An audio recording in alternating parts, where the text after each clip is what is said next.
Ayan, praise God. Palapakan ulit natin ang Panginoon. Malakas na ba boses ko? Malakas? Naman? Napakainit, ano? Pero nararamdaman din ng Panginoon yung pag-iinit nyo sa Kanya na makarinig ng salita ng Diyos ngayong araw na ito. Palapakan natin ang Panginoon. The fact that you are here, kahit mainit, ibig sabihin, nag-effort ka. Di ba? So, ang pagpapala ng Panginoon nasa sa iyo ngayong araw na ito. Amen. Di ba? But this heat, you know, God is actually speaking to you, the man, no? Sa sangkatauhan. Napakainit, no? Dito mo makikita, kahit anong gawin natin, hindi tumatakas yung init, hindi nawawala yung init. Meaning, napakamakapangyarihan ng mga gawa ng Panginoon. Amen? Amen. At hindi natin pwedeng maliitin. Ibig sabihin, we have a big God. Amen? Amen. We have a very powerful God. Amen. Di ba?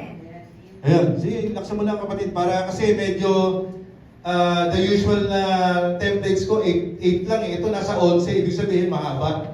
So yung mga magsi-CR, pwede na mag-CR ngayon. Ibig sabihin, pero okay na naman humaba, di ba? Basta ang Panginoon na pag-uusapan. Amen? Amen. Ayos lang. So, ang topic natin for today is, the Christian way of living. So, actually, pag maghahanap ako ng topic, I have a lot of topics in mind, pero tinanong ko na naman as usual ng nanay ko, Inay, ano na naman, parang mirror on the wall. Mirror, Inay, ano gusto mong topic, Inay? So sabi niya, anak, i-discuss mo nga itong, itong sa Colossians. So sabi ko, sige, tingnan ko, basahin ko. May idea naman ako what yung sinasabi niya, yung putting on and putting off, no? So, alam niyo na yun, pag putting on, putting off, nasa Colossians yan. So the Christian way of living. So, ang dami natin struggles bilang Kristiyano. Amen? Because, Kristiyano tayo, but we live in a very un-Christian environment. Actually, ang sabi ko nga, sabi nila, di ba, sa mga posts sa Facebook, para na daw tayo nasa, sa impyerno, sa init, no? Pero in truth, in fact, alam nyo, si Satanas na nagmahari dito sa mundo, no? That is why tawag sa kanya, the prince of the power of the air. Ang tawag kay Satan, no? Kasi siya talaga naghahari dito sa mundo. Kaya ganyan kainit. Si Satan nasa he's everywhere, no? So, Kristiyano tayo, but we live in a very un-Christian environment. Kita mo, paglabas mo pala ng bahay mo, no? Ang dami na mga nagiinuman, mga nakahubad pa, tapos makikita mo agad, ito, un-Christian way, Christian yung, kung saan ako tumitira, very un-Christian talaga. And then maraming temptations, di ba? Kahit saan ka magpunta, sa community mo, sa school, sa trabaho, sa negosyo mo, kung meron man, ang daming temptations, no? Diyan yung, siyempre, mayayaya kasi dito, punta tayo dito, take tayo ng ganito, mga ganyan. So, mahirap, napakahirap bilang isang tao, bilang isang Kristiyano na mamuhay sa mundo ito. But Paul initially laid some foundations on how to properly live as a Christian. So marami naman, kahit doon if you would read the entire New Testament, napakarami doon mga virtues and mga how-tos as a Christian. Pero Paul, in his letter to the Colossians, nag-lay siya ng ibang some of the foundations para mabuhay bilang Kristiyano.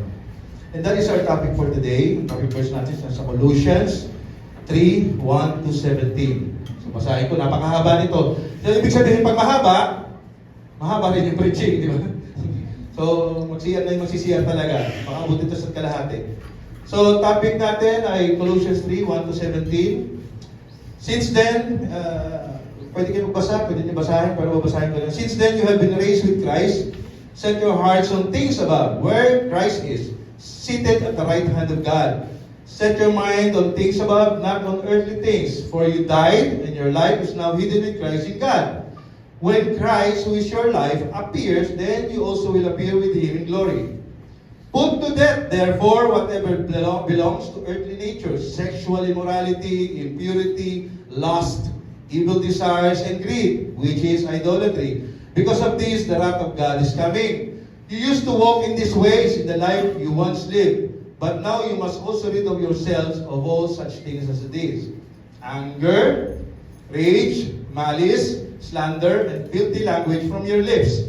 Do not lie to each other, since you have taken off your old self with its practices and have put on the new self, which is being renewed in the knowledge of in the image of its Creator.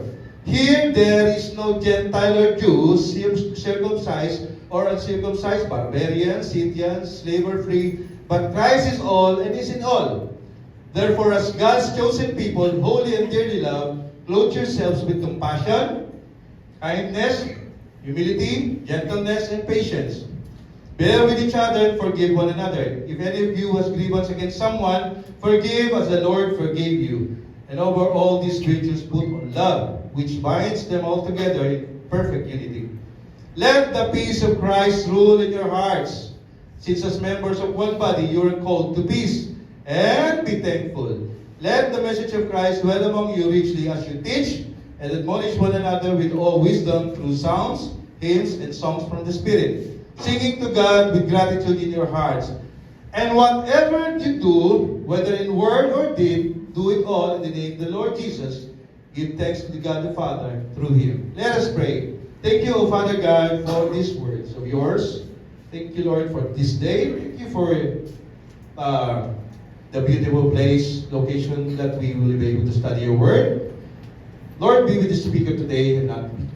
In Jesus' name, amen. Okay? So, unang-una, Christian living, how to live as a Christian. Basically, yun yung buod ng topic natin. How to live as a Christian. Unang-una, set your mind on things above. Since then you have been raised with Christ, set your hearts on things above, where Christ is, seated at the right hand of God. Set your mind on things above, not on earthly things. It all begins with the attitude of the mind and heart. No? Mindset ba? Diba? Kaya pag may kumausap sa inyo, mindset to. Kaya hindi mamantala yung networking edit yun. Mindset, no? So pinapaliwanag dito, yung makabundo versus makalangit na pananaw, no? But according to Paul, there are only two types of mindset of people in the world, no? Sabi sa Romans 8:58, nandiyan yata. For those who live according to the flesh, set their minds on the things of the flesh. But those who live according to the Spirit, set their minds on the things of the Spirit. For to set the mind of the flesh is death, but to set the mind of the Spirit is life and peace. For the mind that is set in the flesh is hostile to God, for it does not submit to God's law. Indeed, it cannot. Those who are in the flesh cannot please God. So yun ang mahirap. No? Ano ba yung flesh? Maraming beses nyo mababasa sa Biblia yung word of flesh. No? So yung meaning ng flesh is the sinful nature of man. No? Hindi yan yung lagi natin dinadahil nasa katawan lupa pa. So, it is the sinful nature of man to sin, no? It is being human. So, yun ang mahirap, no? Yung flesh versus the spirit.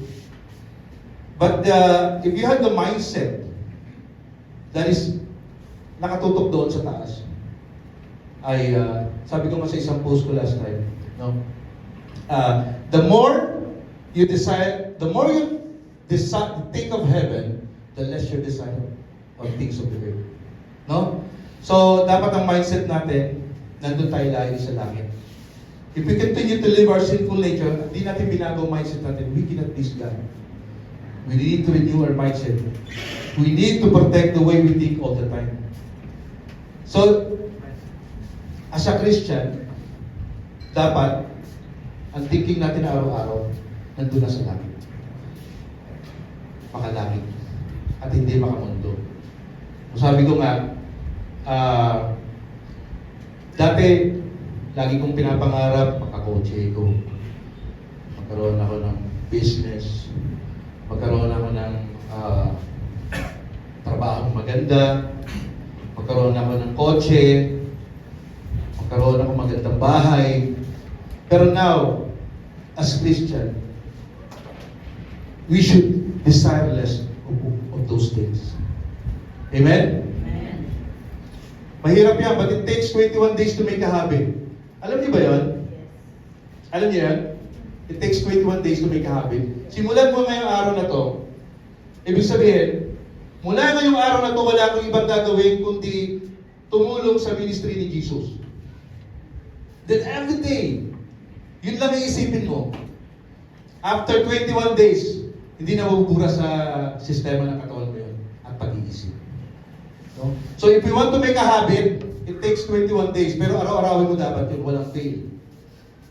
No? So as Christians, dapat na pinapractice natin, paano ka magdadala ng kaluluwa para kay Jesus? Kasi lagi ko sinasabi, dapat ang treatment, dapat tayo aliens tayo dito sa mundo. Alien. Dapat hindi alien.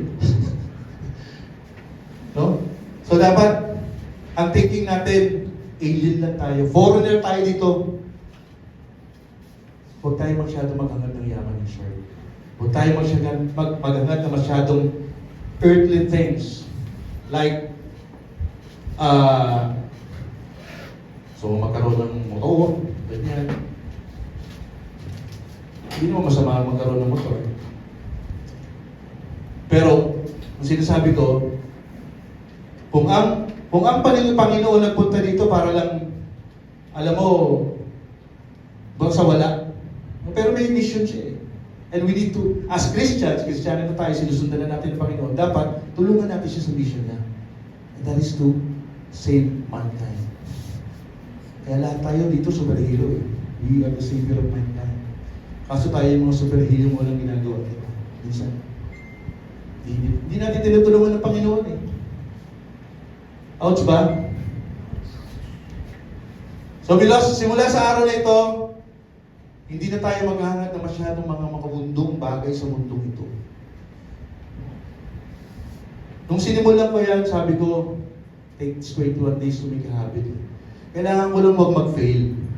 Pero araw-araw iisipin ko, I need to talk to someone. No? Kailangan may ma-save ako. Yun, kasi ang goal natin, yun ang karera natin sa taas eh. And this is the race that we are after. Hindi yung pagkamal pa ng yaman. Napakaraming yaman sa mundo. Kaya nga ako, hindi na ako masyado nagpaplano para sa mga negosyo ko. No? Assist na lang. Ayoko na masyado lumaki. Kasi pag pinalaki ko, ano mangyayari? Mauubusan naman ng time sa Panginoon. Diba?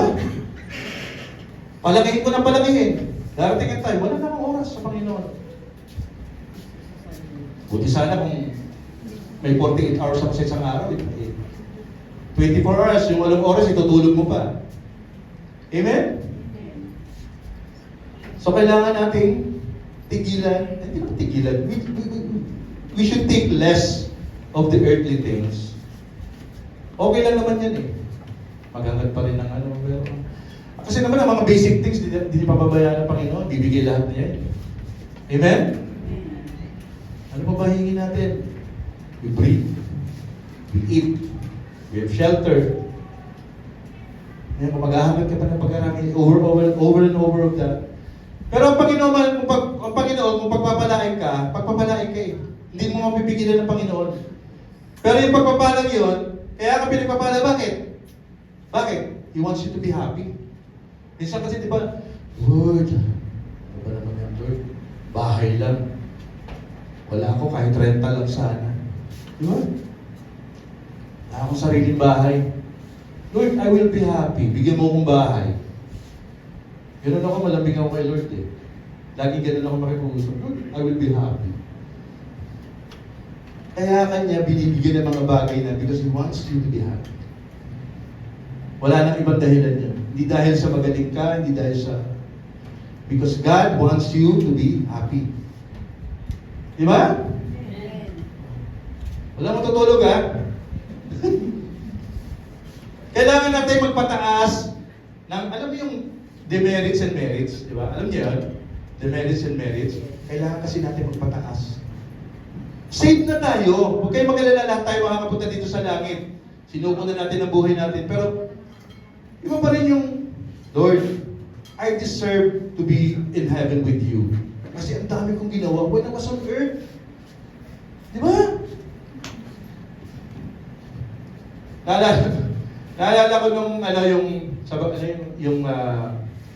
manok ni San Pedro, hindi ko alam kung napanood niyo yun, dati pa. Yung manok ni San Pedro.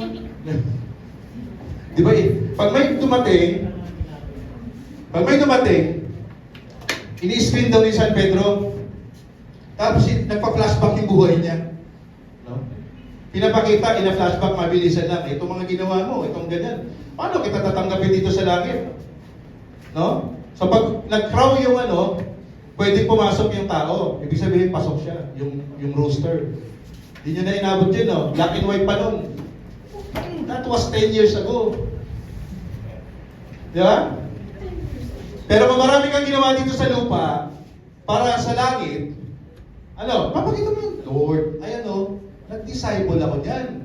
Ang dami ko natulungan para ma-water baptize. Ang dami ko nisiniran. Di ba? Kahit mainit ang araw, yung tricycle driver, sinisiran ko yan. Di ba? It adds to your credibility and legibility sa langit.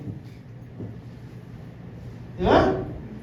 So ngayon, ganyan na lagi thinking ko gusto ko makapunta ng langit. Kailangan mong magpataas ng Kasi nakalagay sa Revelation, alam nyo, yung maraming ginagawa para kay Jesus will be mayors, governors, ng mga nations. No? So si Brother Big, Governor Big. Ganun na. Ganun ang tawag sa kanya. So, Christians will be rulers and leaders of nations, sabi sa Revelation. Research niya. Totoo yan. Nakakaganda, nakakadagdag. Amen? Ano pa? You have died and your life is hid. For you died and your life is now hidden in Christ in God. For when Christ, who is your life, appears, then you will also appear with Him. Why? Why do we have to control ourselves and our mindsets? Because we are no longer of this world. Katulad na sinasabi ko sa kanila. No? Nakatago na tayo sa likod ni Jesus. Iba na yung mundo natin. And that is why Christians should be like that. No? Pag pumunta ka ng Philippine Military Academy, pag pumasok ka doon, ang daming restrictions, ang daming bawal. No? Parang na nasa ibang mundo, nasa ibang bansa. Iba yung kahit yung mga nandoon, bawal lang Pag pumasok ka doon, one stop, tapos saka ka mag-drive pag patitigilin ka. So maraming bawal. Like yung mga tao doon, kailangan masumaludo sila sa mga And then mismo yung mga nag-aaral doon, mga kadete, mga plebe, anong ginagawa? Pag kumain sila, bilang na bilang kukunin na yung santukin nila na natas doon. So bilang na bilang, dinumero kilos nila. Ganon din tayo bilang Kristiyano. Dapat, nilalagyan natin ang sinisecure natin yung environment natin. No? Since you have been baptized and accepted Jesus as your Savior and Lord, iba na dapat ang mundong ginagalawan natin. Dahil, dala-dala mo na si Jesus. Nakatago na sa likod tayo ni Jesus. Kaya napakamahirap maging Kristiyano. Kasi, mismo ang kapitbahay mo titingnan ka, Kristyan yan. Linggo-linggo na, kung 4 ang service siguro namin, baka 4 na, nandun din yan. Naglilingkod pa yan doon. Pag nagkamali ka, sa isang mali mo lang, nagtapon ka na dumi sa niya, sasabihin niya, ganyan ba mga Kristiyano? Ganyan ba yung mga born again na yan? Tapos nagpupunta pa dito, nag-share, o nung mga binabanggit sa akin Bible verses, ganyan ba yung mga Kristiyano na yan? So dapat, as Christians, protektahan natin yung image hindi naman ang buong mga ibang Kristiyano din ni Jesus. Kasi si Jesus na yung nasa harap. And our life is hidden in Christ. Amen? Paul always say, we are one in Christ, we are in unity with Christ. Kaya nga sabi sa Galatians 2:20, I have been crucified with Christ, and I no longer live, but Christ lives in me. The life I live in the body, I live by faith in the Son of God, who loved and gave Himself up for me. So napakahirap. Ako dati din. Dati promotor ako ng mga inuman Alam niyo yung malaking Alfonso, 1 liter. Ano ba lang yun? Pampaantok ko lang yun. Yung 1 liter, hindi pinakamataas na Alfonso. Pampaantok ko lang yun. Tsaka dapat lagi ako may mga kasama. Promotor ako ng inuman sa GC. Dito tayo, inuman, siya tayo. Pero now, that my life is hidden, tago na kay Jesus, kailangan ko na protektahan si Jesus. Di ba? Dapat maging front runner tayo. Dapat tayo yung ambassador ni Christ. Jesus Christ. Amen? So kung dati, dapat magbago ka na. No? But God will gradually change you if you start living the Spirit and one in Christ. Nagkakaroon na kasi ng, pag nakatago na tayo kay Jesus, magkakaroon na ng change of ownership ng buhay natin. Parang sa negosyo din. Pag binenta mo sa negosyo, may change of ownership. Di ba na may-ari? Tayo din, bilang isang Kristiyano, at kaisa na natin si Jesus sa lahat, sa buhay natin, sa Espiritu at katotohanan, dapat may change din ng ownership. Hindi na ang owner nito ay si devil o ang mundong ito, kundi si Jesus na. Amen? Ang may-ari ng katawan mo ngayon ay si Jesus na. Hindi na ang mundo. So kung gano'n ka-sexy yan, kahit gano'n man ka-sexy yan, kakasumba, katulad ni Herbie, ay, pagbanggit ko na naman. Kanina kasi pauwi kami. Mami, galing kami ng outing sa resort sa Tansan. Hans, pakisundo na kay mami mo. Kasi alas 2 pa, mag-church pa tayo, mag-prepare pa tayo. Ayun doon, busy-busy pa kakasundo doon. Ayaw na papigil. Sabihin mo, galit na ako.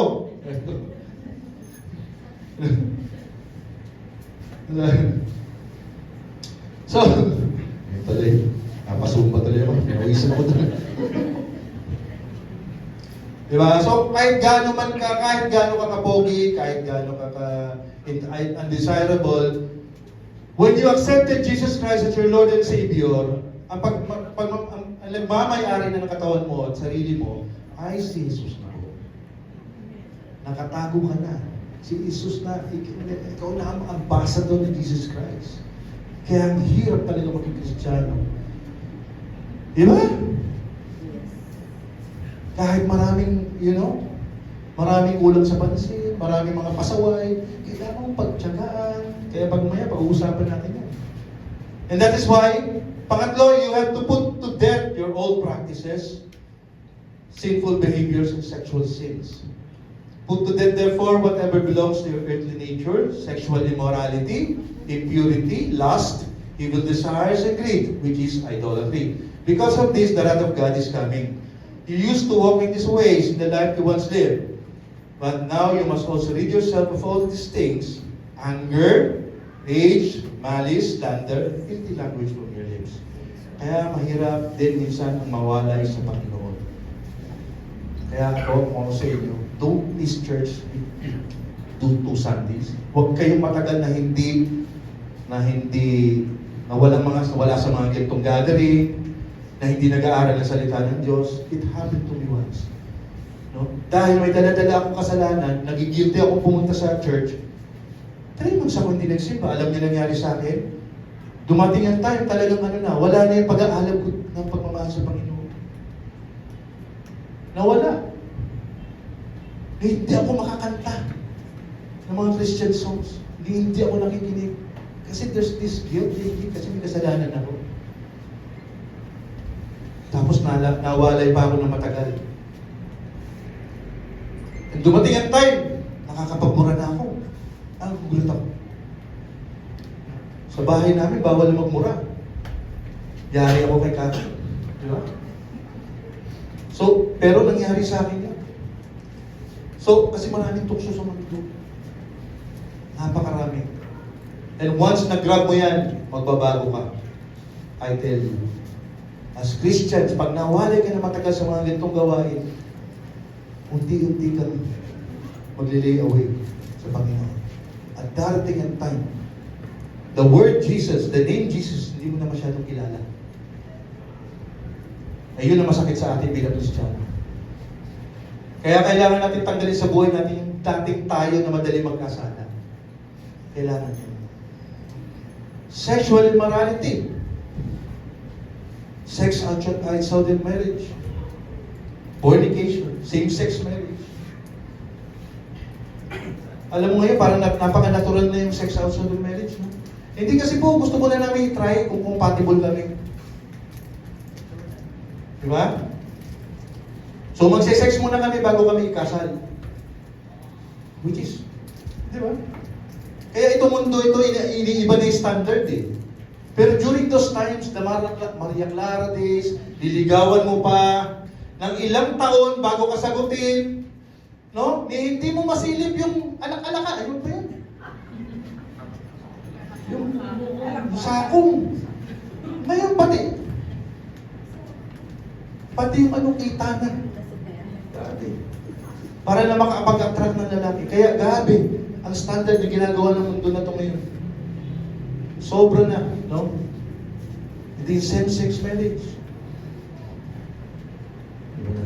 Hindi naman masamang ano eh. Alam mo, ang pagiging gay, lesbians, I don't see them as a sin. Pero yung gumagawa ka ng mga bagay na hindi dapat ginagawa ng same sex, ay, yun ang kasalanan. Hindi ka naman ginakondem ng Panginoon eh. Kaya nga tingnan nyo sa mga simbahan ngayon, pumunta kayo. May nakikita ba kayong couple na gay or lesbian? Nag-church? Wala, di ba? Bakit? May guilt sa sarili nila. Hindi kami tatanggapin yan. Hindi kami welcome sa church na yan. Kung ganun nga kayo, dapat mas lalo kayo magsimba. Amen?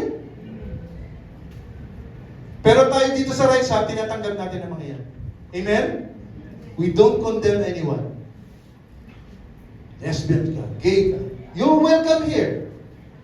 The more na dapat ka magsimba para malaman mo katotohanan. Amen? Kasi yung sarili mo lang utak, yung babas, papaload mo sa TikTok, yan ang nagsasabi, it's okay to be gay, it's okay to be lesbian. Okay. Tanggap na tanggap. Pinaka-highest paid, di ba, na celebrity nga, isa gay, lesbian, ay gay. So sa standard na lipunan natin ngayon, ano na ginagawa? Okay lang pala. Sikat pa nga. May bago ngayon. May parisan. Di ba? Hindi ko na mabinunggit. Di ba? Pero wala na ta. Binibida niya pa. Nasaan napunta yaman mo? Nasaan niya? Ay doon sa isa kong ano. Tapos napunta niya kay yung ano. Dalawa na punta. Binigyan ko ng bahay. Because they are conforming to the world, the pattern of this world. Sumusunod na sila sa pattern ng mundo ito. Kaya sabi ko sa inyo, bilang Kristiyano, lagyan nyo ng fence yung sarili nyo. Yung whole family nyo, dapat may fence. Ano yun? Fence of truth and protection. Dapat may bakod. No? That whatever, kaya ako sabi ko kay Lagi, kay mga anak ko, I always pray for you. Hindi na mga anak. Binababad ko kayo sa prayer. Na protektahan kayo ng Diyos. At huwag kayo matempt, huwag kayo pupunta, huwag kayo mas-touch ni David. Amen? Ang hirap kasi, pag na-touch kayo, sa isang iglap, mawawala pagmamahalan sa Diyos. Impurity, maruming mga gawain. Di ba? Ito sa mga beer house, gagamit ng mga babae. Ano pa? Napakarami. Alam niyo ba sa buong mundo, ay dito lang, sa Pilipinas, in year 2022, rape cases, may 22 rape cases a day. Imagine. In the year 2022, in the Philippines alone, there are 22 rape cases a day. So, halo-halo na yun. May lalaki na rin, may babae na rin, basta rape. You need to, alam niyo, hindi pwedeng i-neglect niyo yung truth that it exists. No? Kaya nga you pray about it. Sabi ko nga kay Gail, anak, magbarap ka ng ganito, may ano ko. Kasi babae siya yun. So you need to invest in this, kung di ganito. And I always pray for you, lalo yung sinasabi. Kasi rape can be done to anybody. Pwede nga lalaki raping. And then last, Yung pagnanasang sexual. Paano ka naman hindi magnanasa niya? Tingnan niyo yung mga nasa TikTok niyo at Reels. Di ba? Pag tingin mo ganun, puro mga babae, halos hubad na. Kaya ako nung ginagawa ko, hi. Kasi si Meta, alam niya yung algorithm na tinatawag. Kung ano yung mga sinisin mo, hinihinto. Uy, napahinto ka, napaklik ka. Pero ano ba yun? Nakonsensya ka. Ay, inano mo ulit. Kinlose mo ulit. Pero, dadagsa na yun. At the more na tumagsayan, wala ka na, hindi ka na makapag-hide. Kaya gawin nyo, i-hide nyo lagi. Hide. Anything that you don't want, anything that is un-Christian, i-hide nyo palagi. At hindi nalalabas sa feed nyo yan. No? One time nga, nag-click ako ng, medyo may senior na nagsasayaw na gano'n. Senior na eh. Tunto ako sa magsasayaw niya, hala, mula lang puro senior na lumabas. Sabi ko kayo, Muhammad, nakakatuwa naman ito. Alam niyo yung mga i-likes nyo? Kasi kung mga nila-likes yung mga health. Siya kasi yung doktor. Kaya puro mga tungkol sa health yung mga yun. So last, yung pagnanasang sexual, alam mo yung titingnan mo, tapos pagnanasaan mo. Paano naman hindi ka naman nanasa? Grabe yung mga susok ng mga kababaihan niyo, di ba? Kaya nga, as much as possible tayo mga Kristiyano, we don't wear something na maging katitisuran tayo sa ibang Kristiyano. No, kung masil-masil ka, huwag mo nang ipangalandakan niya, tulad namin ni Jared. Mga masil-masil. Nag-gym na kami pare-parehas. So, healthy living. Nahuli lang yung healthy namin ni Jared sa Jane. Nahuli. So, and then evil desires. Any thinking that is considered wrong is an evil desire. No, sabihin mo, sana mamatay na itong kapitbahay namin, madisgrasya na sana yan. Di ba? Magnakaw na lang kaya ako. Di ba? Sobrang hirap ng buhay, pumasok sa isip mo, magnakaw na lang. Di ba? Mga evil desires, hindi dapat natin ini-entertain yan sa utak natin. I-neglect nyo agad, sabihin nyo agad, in Jesus' name, huwag ka nang babalik sa utak ko. Kaya kong i-survive tong financial namin. Hindi ako magnanakaw out of it. Amen? You pray for it. Kaya nga,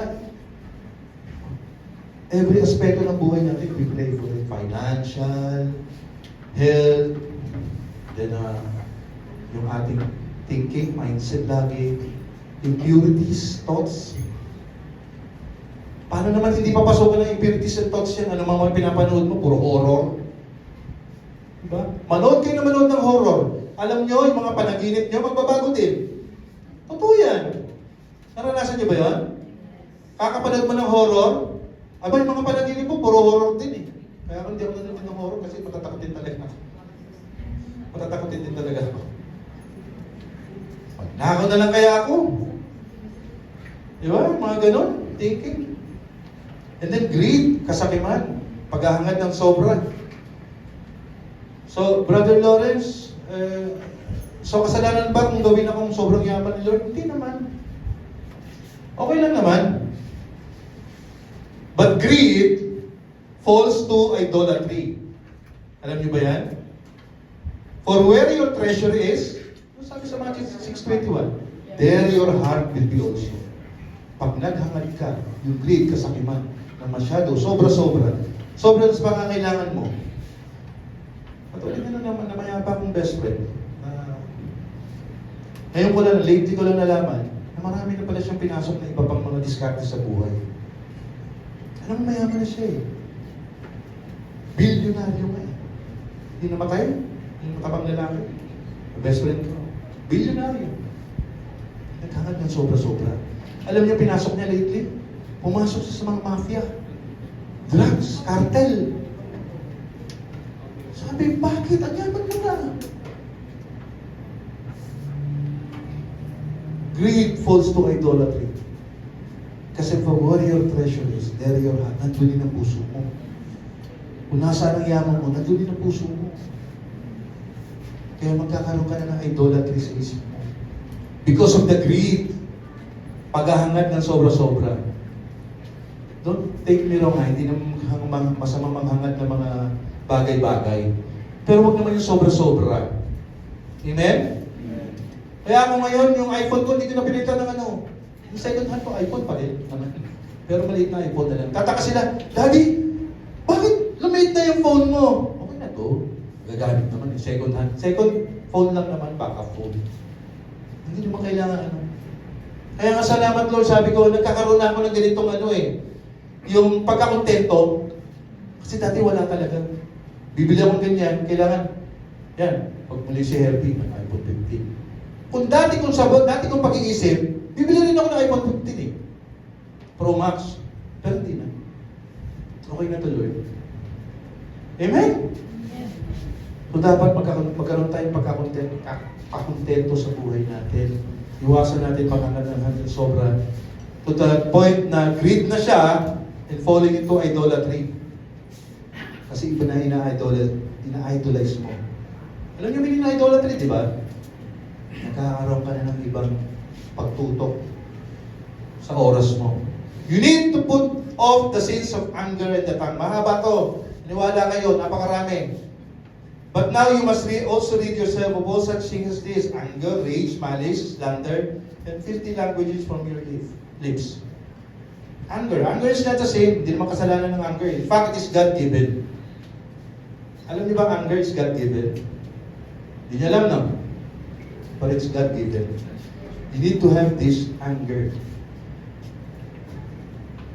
Galit ka sa kasalanan. Di ba? Pwede yun. Galit akong gumawa ng masama.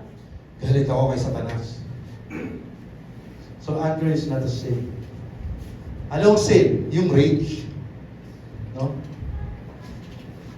Anger is a strong displeasure on an emotional aspect.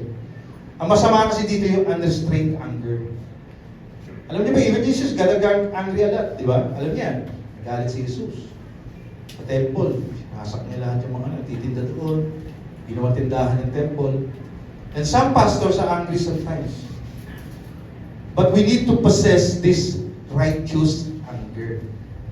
You, in your anger, do not sin. Do not let the sun go down while you are still angry. Do not give the devil a foothold. Kasi yung anger mo, gagawing foothold ni Satanas yan. And that will result to rage. Kapatid. Lately, may napanood ako. It's a bar in Las Piñas. And I don't know if you've seen this video. Karoon sila ng scaffold. And then in a minute, 4 na yung nakabalogta. Rage. Galit. Kaya mahirap na yung galit natin kasi gagawin foothold ni Satanas yun. Nagalit ka ngayon, itong tao na to, magagalit din to. Madaling galitin to. Sundutan ko ba yung galit nito, magiging ano to, magkakasala na to eh. Kaya yung rage, mga road rage, di ba? Di ba ano lang, ano na, tapos bumaba na, maghahampasan na, magpapaluan na. Konting galit lang eh. Ang init na panahon ngayon, pero as Christians, ako lagi ko inahold yung temper ko, talagang Lord. Lord, you need to pray every day. Tanggalin sa sistema mo, ng katawan mo, at isipan mo, yung galit. Ano yung galit? Yung galit na magkakasala ka na. Pero okay lang po magalit, okay lang. Even Jesus Christ, got angry a lot of times in the Bible. Pero huwag mong gamitin yan para maging foothold ni Satanas. Di ba? Kaya kami mga madaling ma-high blood, may high blood, napakahirap sa amin lalo. Kung may makita ka lang na may nagkasala lang kayong sa'yong konti, may nasabing hindi maganda. Kung Kung sa dating buhay niya, talagang grabe. Grabe ako kumagalit. Alam ng mga anak ko yung nagsasawa. Malis! Sa rage, you know, the Holy Spirit can help us with an anger, not turning to rage. Kaya nga sabi ko, lagi kayong magdadasal pag nagagalit na kayo. Do not let the sun go down, nagalit ka pa rin. No, kung may kagagalit ka, nakita mo na, sorry. Ano ba naman yung sabihin mo, sorry? Pasensya ka na sa mga nasabi ko. It all will cool down. Di ba? Malis. Yun yung destructive thinking, the desire to harm someone or the feeling of pleasure at someone's misfortune.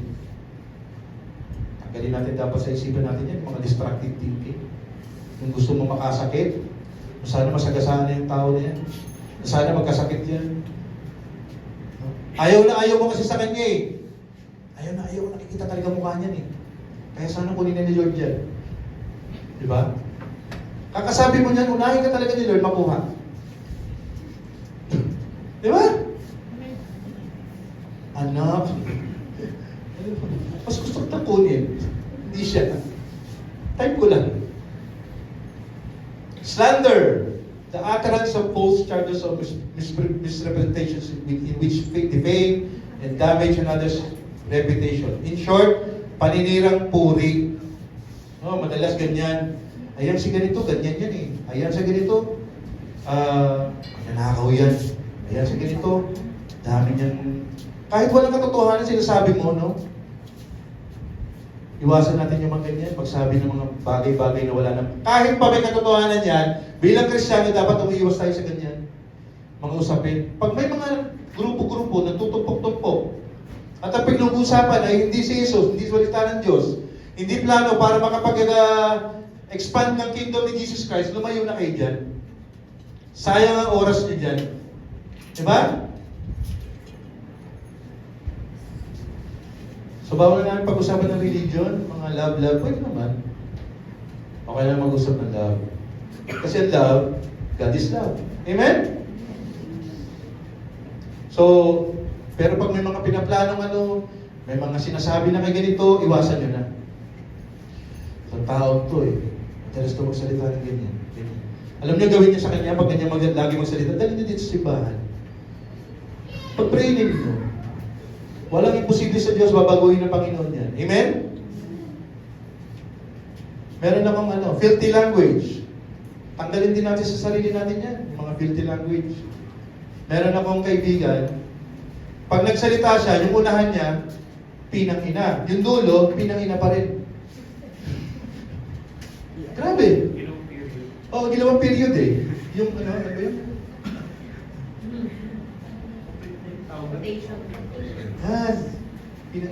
Pinang-ina.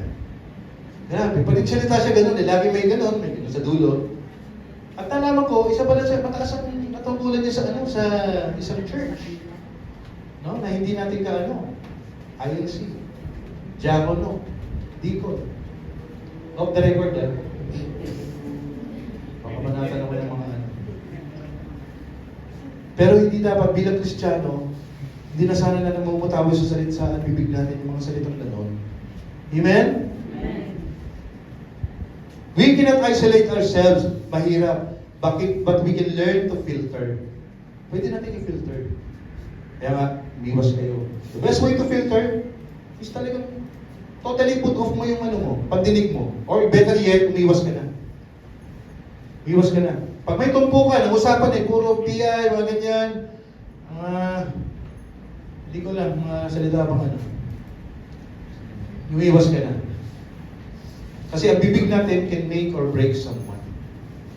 Yung ating bibig. Pag may lamutaway dyan, lumabas dyan, it can make or break someone. Kaya napaka-powerful ng mga sinasabi natin. Minsan, di ba, sabi ni Pastor, ano sabi niya? Yung sinabi sa kanya ng isang classmate niya na yun, hanggang paglaki niya, hanggang ngayon, Pastor, nasa isip niya pa rin. Di ba? Ganun ka-powerful ang salita ng mga tao. Lalo na kung, baptized by Satan. Di ba? Kasi ang mga pangit na salita, hindi naman galing sa Diyos yan. Galing kay Satanas yan. So sinabi mo sa isang tao, mayroong kasama na yan eh. Espiritu ni Satanas yun, yung words na yun. At hanggang paglaki nga, di ba? Hindi niya na, tangay-tangay niya yung salitang yun. Kaya nga, another thing that we should not do is to lie. Alam mo si Kaki, pag sinabihan mo ng isang, alam mo minsan kasi bata, di ba, okay lang naman ang tawag doon, niloloko mo minsan-minsan. Pero pag sinabi mong lie talaga, sasabihin niyan, it's a lie, daddy. Liars go to heaven. Ay, sorry. Kahit pagbibiro ko lang naman, no?